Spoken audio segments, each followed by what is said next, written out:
Coming to Our Senses. Volume 13. True Colours.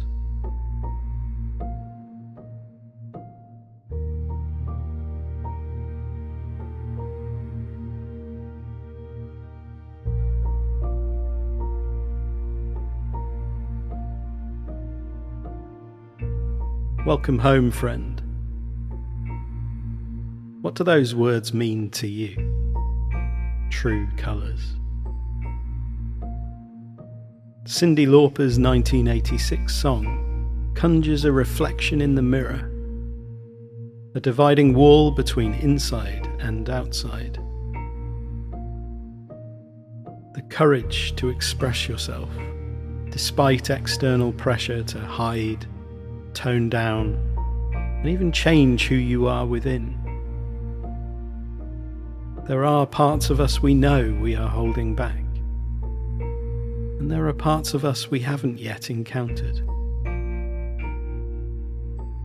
There are aspects of others they might not see or accept. Maybe they've not had the opportunity yet, or perhaps they tried and learned to conceal, shrink, turn down the volume. In the pages that follow, we will explore what it means to encounter, to reveal, to tone down who we are. We will also reflect on how different environments, actors, and experiences can show us who we are from a fresh perspective, and how our true colours might shift as they mix and dance with the world around us.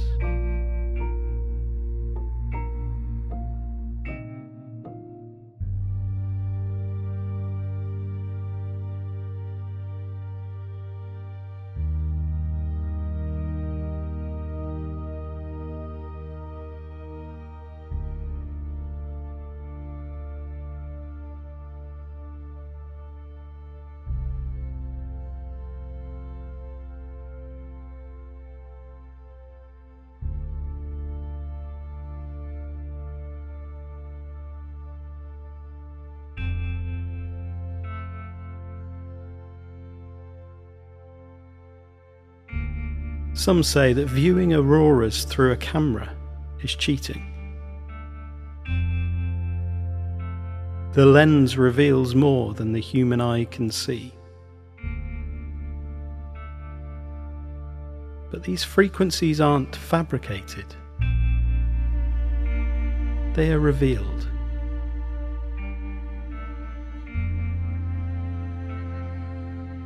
In An Immense World, Ed Yong highlights different creatures who experience reality in ways we cannot easily access. There are dogs that read time through their nose, jumping spiders that see ultraviolet patterns, elephants that communicate in infrasonic rumbles across miles, and the star-nosed mole that feels the world in stereo through its weird tentacles. The endless spectrum of colours or frequencies of the world is experienced through the senses of many beholders. Together, we can build a more comprehensive map for noticing the world around, within, and between us.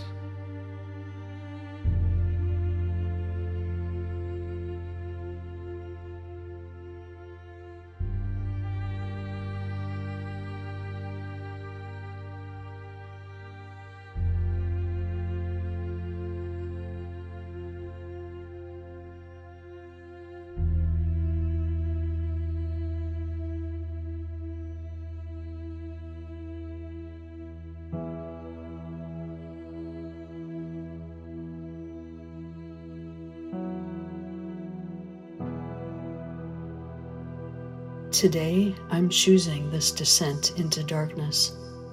I've had ample time to prepare my gear, the air I'll breathe, the mask to protect my face, the extra weight to carry me beneath the level of the land.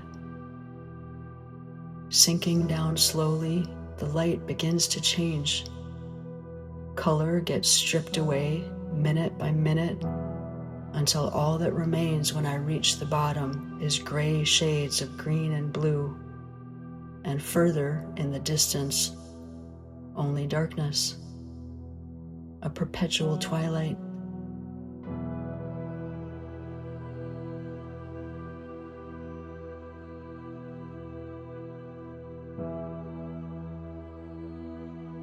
I shine my own light now, the one I brought with me for these depths, and suddenly, in the focus beam, everything shows its true colors.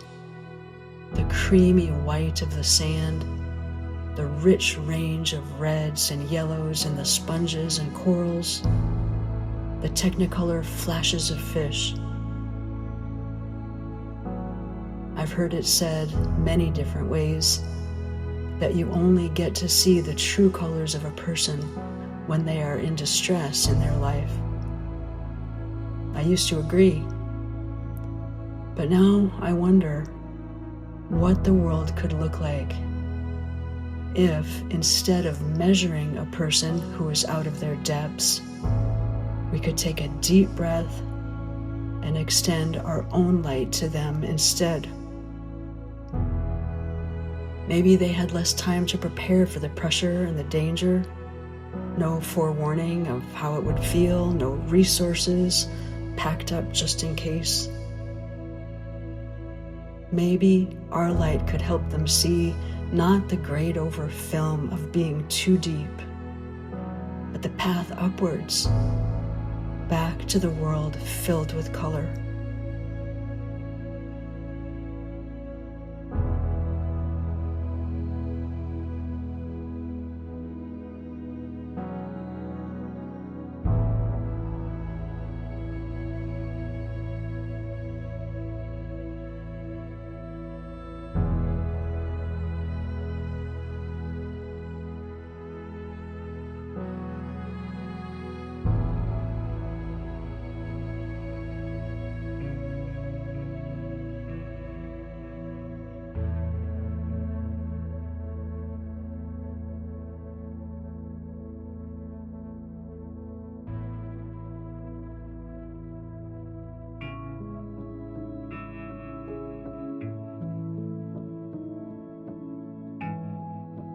Do you ever find yourself toning down your natural colours?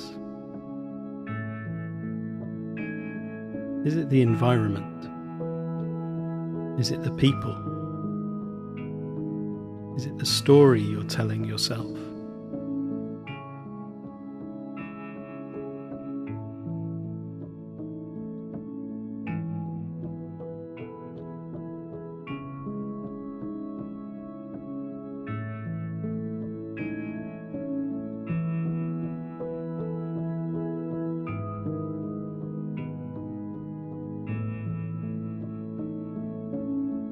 Colour Swatch 1. Deep Processing.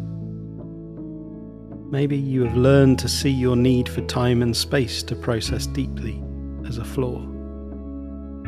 Your natural pause before responding might have been judged as reluctance, slowness, or shyness. But this is a mechanism for connecting the dots others might overlook, and seeing the bigger picture in a world that moves and reacts quickly, often too quickly for its own good.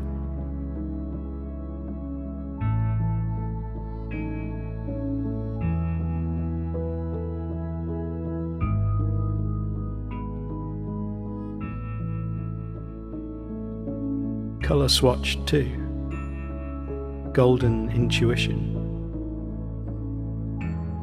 You may have had gut feelings that turned out to be right, but learn to ignore or downplay them after being told you're overthinking it or being too cautious. It can be frustrating when you ignore this early warning system, only to later discover that listening to it could have saved you a lot of trouble.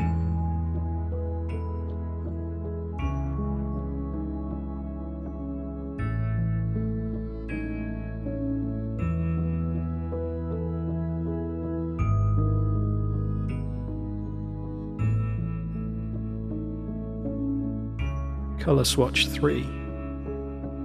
Emotional richness. Perhaps you've realised that expressing emotion in the wrong way makes some people uncomfortable. They might want to give advice or try to fix you when that's not what you need. You may have even had to comfort others because your feelings were too much for them. So you wait until you're alone to let it out. Or you keep things bottled up and try to switch your senses off.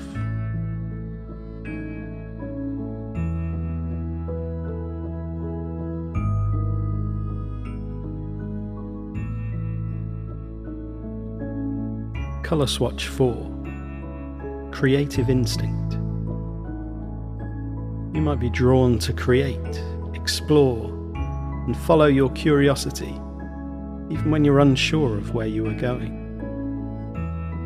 But if you feel the gaze of others watching too closely, treating it like a performance, or offering unsolicited advice, it feels exposing.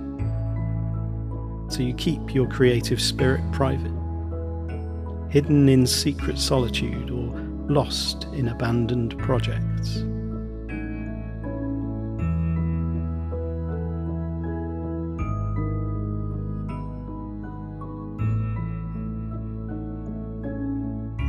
Colour swatch 5. Absorbing moods. You might absorb the mood of the rooms you're in, the people you're with, and the social dynamics around you.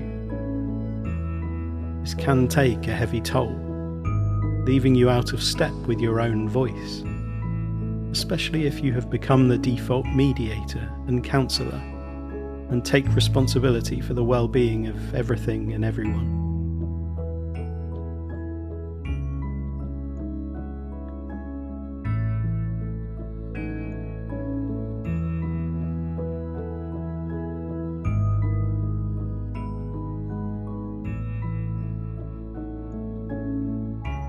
Colour swatch 6. Conversational depth. You may have learned through experience that diving deep into conversation too soon can scare people off. So you stick to small talk, while your real thoughts stay in your head, in your journal, or with imagined figures when you're alone. You may even feel more connected to artists, public figures, and authors than the people around you.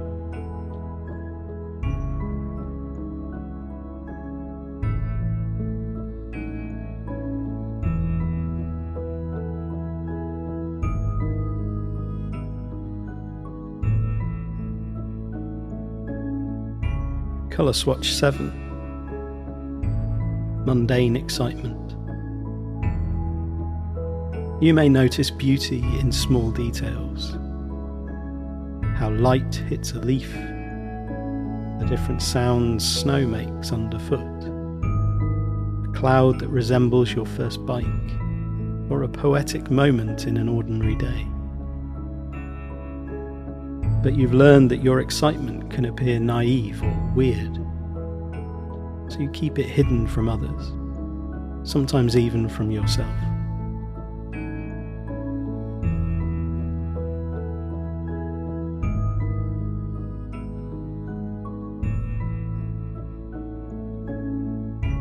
Colour swatch 8. Sensed nuance. You may be affected by noticing things others seem to overlook, such as the hum of fluorescent lights, scratchy fabrics, strong smells and background noise. You may have been called odd, fussy, or overly sensitive. So you endure in silence and force a smile through the discomfort.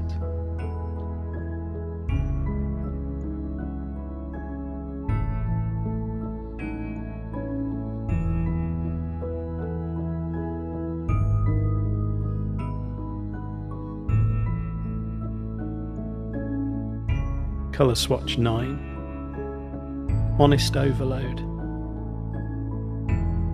You might have learned that admitting you're overstimulated and in need of downtime or solitude can be perceived as weakness in a world that promotes and praises relentless hard work and hustle culture.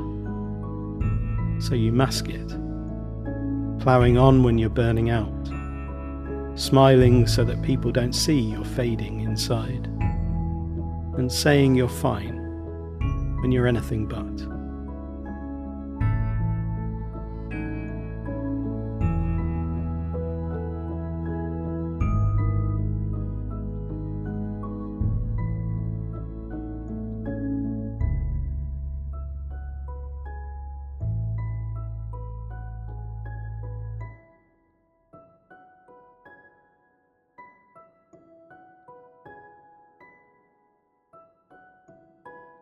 Sometimes the colour drains from my face, pale, white as a sheet. When I am afraid, uncertain,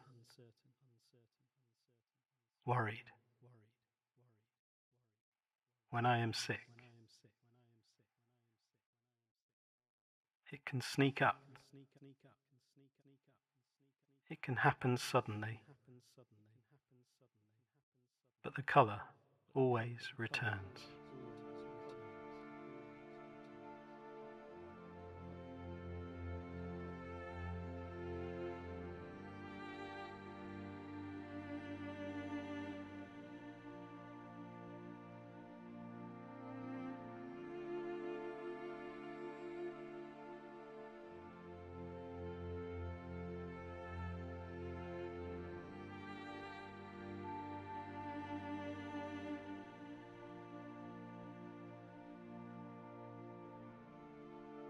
Adapted from The Letters Never Sent.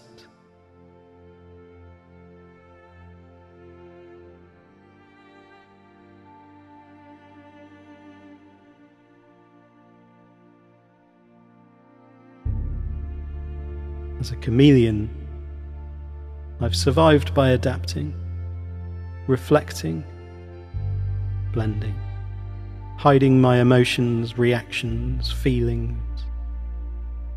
Doesn't work though. It's not enough.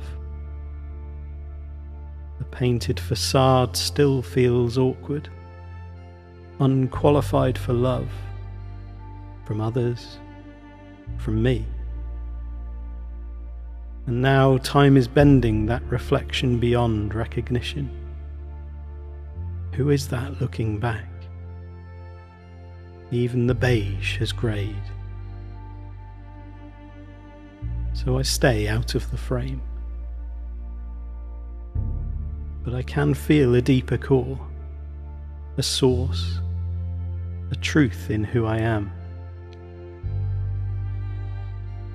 Glimpsing my colours through connection, they emerge, shift, and speak beyond words. They find their way to people who receive, hold, understand and appreciate them in ways I often struggle to comprehend. I feel these shared palette moments deeply. The surface melts, something loosens, and that hard skin falls away. My colours are visible and unforced, free to stretch, expand and breathe. I smile, I laugh, I speak. No rehearsal, no second guessing, no regret. Simple. Knowing how it feels to let my colours be this way brings a bittersweet flavour, in satisfaction and longing. Now aware that it is possible, but waiting for the next opportunity.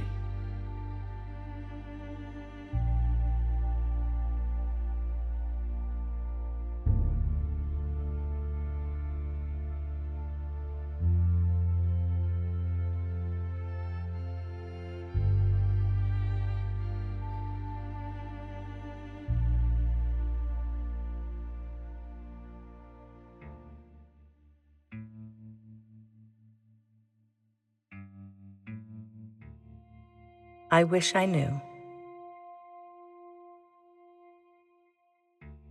When you create a life wanting to be needed, needing to be needed, to feel like you're worth something, what would it be like to know that you matter? When you build a life being surrounded by noise, needing the noise to keep you distracted from reality, what would it feel like to be at peace in the silence?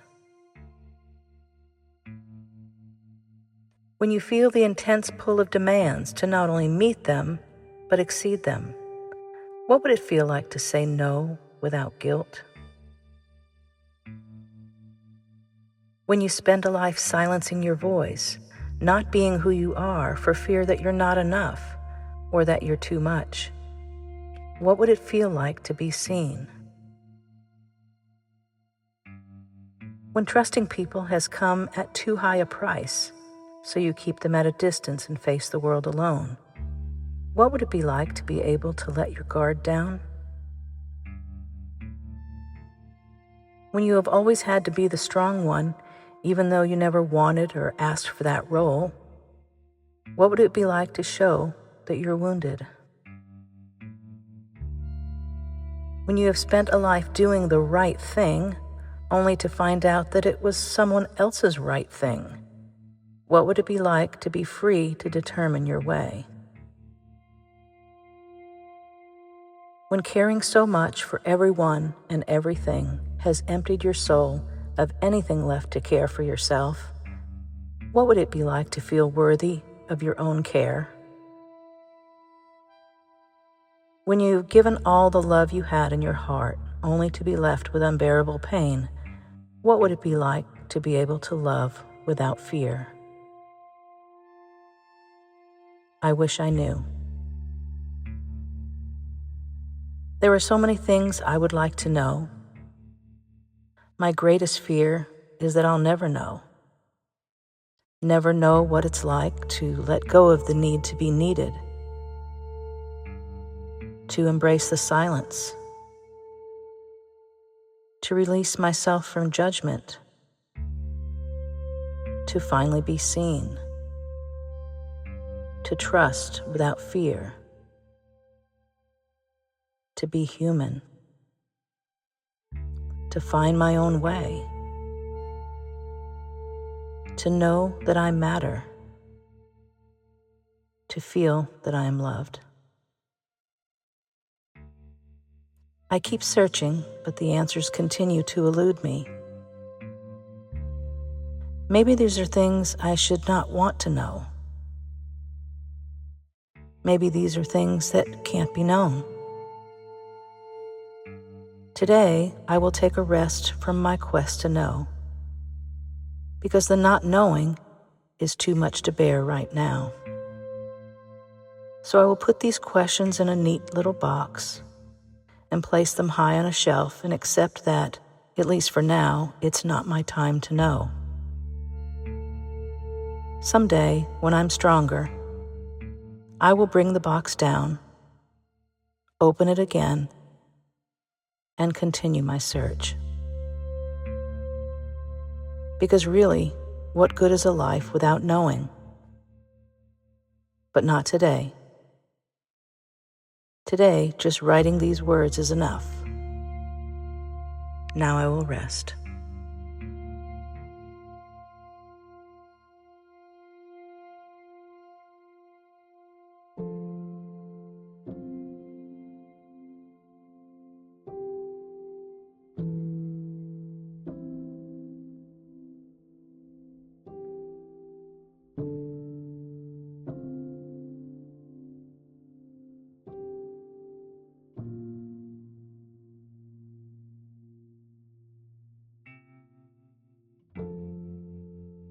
It's a little too vibrant at first, too bright, too much.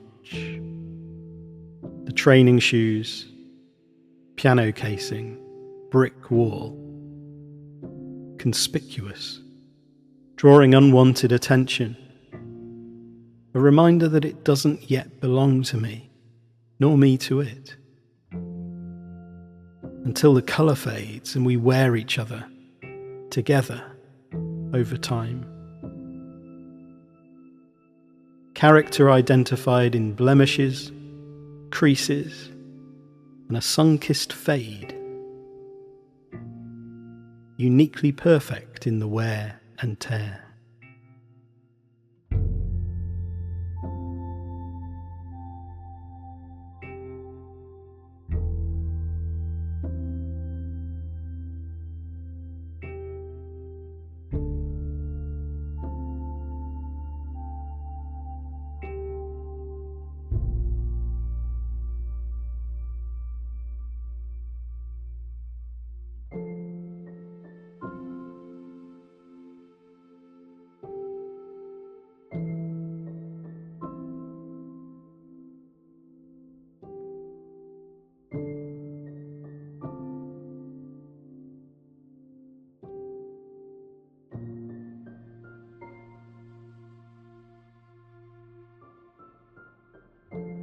Thank you for listening to this edition of Coming to Our Senses.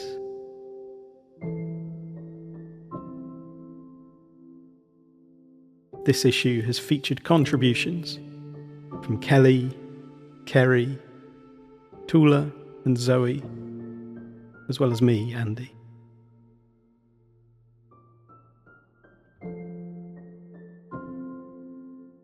Join us to explore our full zine archive and add your creative spirit to our future issues at the-haven.co.